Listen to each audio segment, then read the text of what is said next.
Hello everyone, and welcome back to Let's Play The Legend of Zelda: A Link to the Past. I am Mega400. So we are in the temple, the Eastern Palace, I believe. This is the first dungeon of the game. It's not that difficult for the most part. It's actually pretty simple. It's one I really remember though because, I've beaten the game and I've played before. My brother's, in fact, actually, interesting sub-story. My brother, back when he was in 5th grade for the science fair, I believe, he did a whole study on I don't know if it was directly smoking, but I think it was like does certain health factors affect gameplay. He had my stepfather, who I despise, as well as who was a smoker, as well as me and my brothers, play games, and I think the whole study was does certain factors affect gameplay, or how does that work?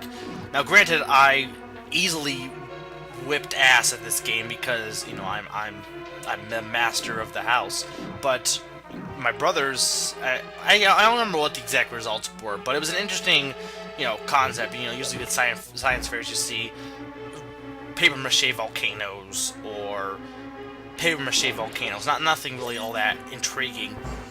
Occasionally there is, but I can't really talk. I never really participated in the science fair. I wanted to, but I never did. That was back when I was into science and math, and then eventually I became more interested in terms of English and history. Much more fascinating now for me than history or math and science ever were. Science is still interesting, math not so much. I really don't like math. Pre-calc killed math for me. So yeah, I've never been a fan of math. But so he did a study on that. So this level actually was one of the levels, I believe, that was played. I don't know if it was this level and we just saved and then had people play the level over, but I think, yeah, this was the level of temple. So I remember this level pretty vividly because it was played so many times and I watched it be played quite a bit. It's a pretty straightforward temple for the most part, though. So, one thing I've, been wondering, but one thing that's interesting if you think about it, Zelda, for the most part, aside from a few examples, which I will give, it has no spin-offs. Like Mario, of course, has a ton of spin-offs. It has the platforming, it has the sports, it has the RPGs, it has the racing, it has the blabity-blabity-blue. Mario has everything. And even Kirby has spin-offs, like with the puzzles. He has, different games that don't exactly, differentiate from the regular gameplay. Zelda doesn't really have that. The only two examples of that are Link's crossbow training, which is really just a simulator of the Wii Zapper, and so Harasala is talking to us. Here is a hint: you can use the treasure's hidden item to attack the foes of the palace. So yeah, basically he's saying what most Zelda fans know. The item usually is the boss's weak point. Usually, in this game there's a few items that really aren't the case, but for the most part that's usually the case, that the item is you use the item that you get in the temple against the boss. Unfortunately, the chest is locked because you need the big key. The big key not only unlocks the boss door, but also the chest with the item. So you want to make sure to go grab that before we go any further into the temple. But yeah, Zelda doesn't really have any spin-offs. It has, again, Link's crossbow training, which it's really not even, besides the fact that it uses Zelda environments, it's really not a Zelda. It is a Zelda game, but it's very loosely a Zelda game. It doesn't have the feel of, like, when you play a Mario Sports game, it feels like Mario Sports, except for Sports Mix, which is coming out and looks more like Final Fantasy because Square has an ego. But no, Zelda games, crossbow training, of course, has Zelda feel to an extent, but it doesn't really, it's not as directly connected to the series as, other games. Other spin-offs, rather. The other example would be the Tingle games, which anyone in America has not played it and probably doesn't want to because, ironically, America hates Tingle, Japan loves Tingle, and Europe is like, meh, Tingle. They're just indifferent. So yeah, the Tingle game came to Europe and it came to Japan. Did not come to America. I think they made a sequel to it. I don't know if that came out or if it's still being developed. But yeah, the Tingle game is a spin-off, and these pots, those guys with the eyes, can be taken out in one hit with the pots, or the item of this dungeon, which if you couldn't guess by now is the bow. I will be saying that only because it's kind of obvious, considering the fact that we're getting arrows and yet we don't have a bow yet. So you get the bow. Bow is I wouldn't say usually the first item, but it's yeah, it's not really the first item. It varies from game to game. It's in a lot of games. The boomerang is the item that's in most. I think boomerang is in almost all games except for Majora's Mask, unless you count the Zora boomerang, and then Zelda 2 is the only game that Link doesn't use the boomerang. But anyway, the Tingle games are quite different, because not only do they start Tingle and really have almost no reference to the Zelda series, but they do have somewhat similar gameplay, except for money is a lot more important, and it's interesting.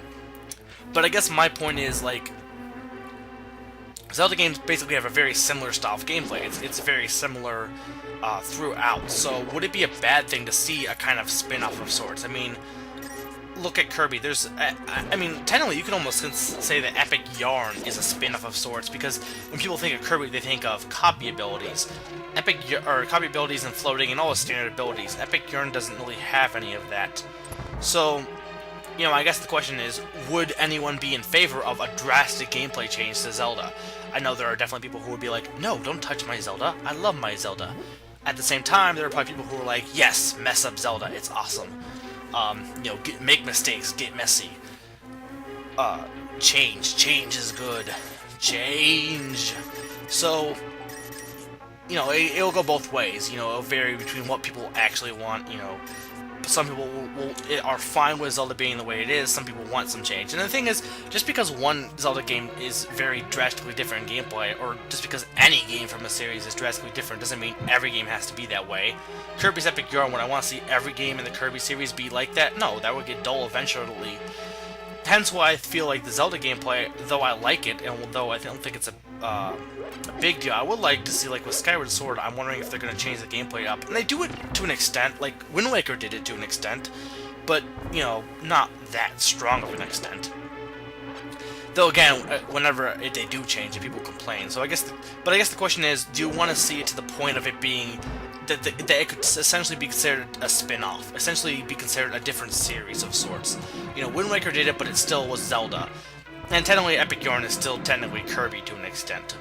But would you like to see it to the point that, like, okay, like Tilt and Tumble, for example. I'd almost say Tilt and Tumble is a Kirby game that is a spin-off, but, you know, it's still a Kirby game. It still has a Kirby feel. It's just drastically different gameplay.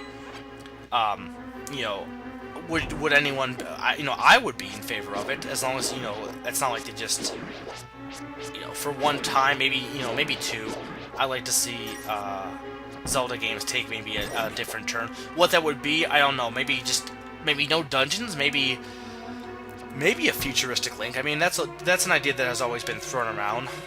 I would be interested in a futuristic Link, but that's not really it'd be interesting, honestly. I would be almost in favor of seeing that, at least for one game. I know some people would be really against that, harshly against it. I would be interested in, rhinos. So here's the boss of this temple.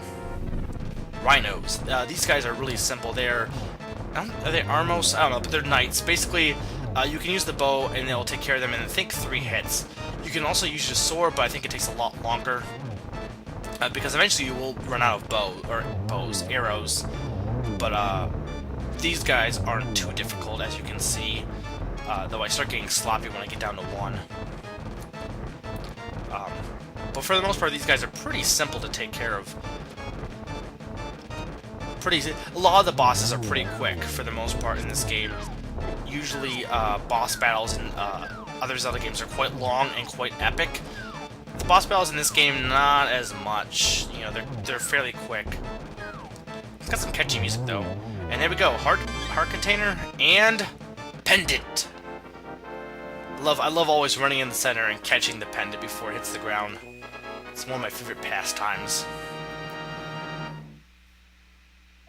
You won the pendant one. I didn't really won. I just got it.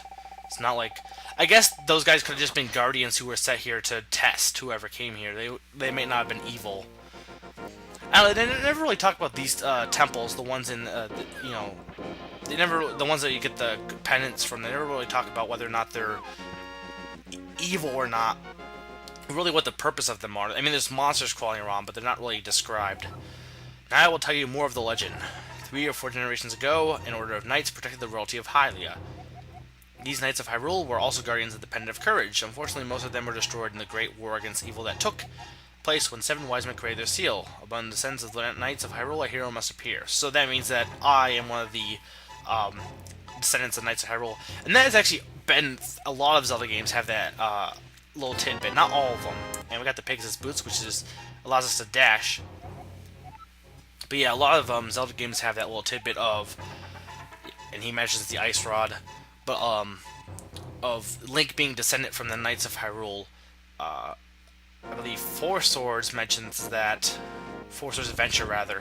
Probably Four Swords as well. That's the key one. I know Four Swords Adventure is based off this game a lot. There's a lot of elements from Four Swords Adventure which are also in this game, or rather from this game, including the music and the just overall look. I think there's another one though, but I don't know for sure if there is any other. I know Ocarina of Time that's not the case. And since there are multiple Links, I mean, it's not like all of them are descendants from Knights of Hyrule, but there's probably some, and this is one of them. He is a descendant from the Knights of Hyrule. And now, since we're done with that temple, and that was pretty fast. I mean, a lot of these temples aren't that long, or all that hard for that matter. But now we're going to go grab the special magic powder, which we can use against the anti-fairies, and with that, I am almost out of time. So this has been MegaFreak 400, and I'm reminding you that Zelda is a girl.